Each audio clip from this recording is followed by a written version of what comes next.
Pose mode is the mode we'll have to familiarize ourselves with in order to start animating complex character rigs. If you take a look at the character rigs that have been provided in this course, you'll notice that they have what are called armature objects surrounding them. These armatures are also known as rigs and can be used to deform the character mesh using bones so that it looks natural.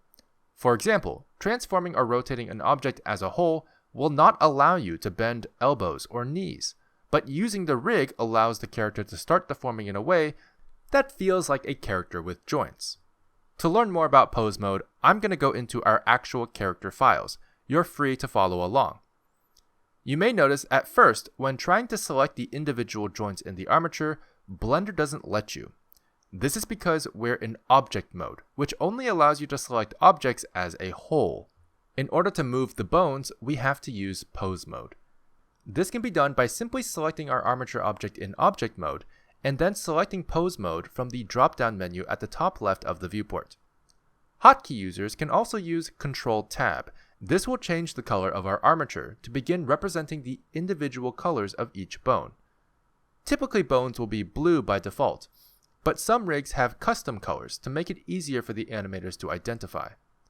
Once we have the armature in pose mode, we can select each bone individually and begin transforming them freely as we would if they were an object. Keep in mind that some bones may be connected to their parent bones, and thus cannot be translated but only rotated. But other than that, it should work exactly the same as other transformations in Blender. You can use G for grab, R for rotate, and S for scale. Combine bone transformation with the timeline and adding keyframes, and suddenly you're doing character animation.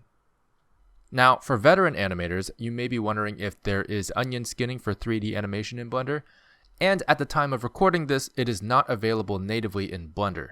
However, there is a third-party add-on that you can buy and download that allows for onion skinning in Blender 2.8. There is onion skinning for 2D animation in Blender though, but that's using the grease pencil, which we'll go into later. Coming up next is the video discussing the dope sheet, one of the most essential tools in Blender for animation.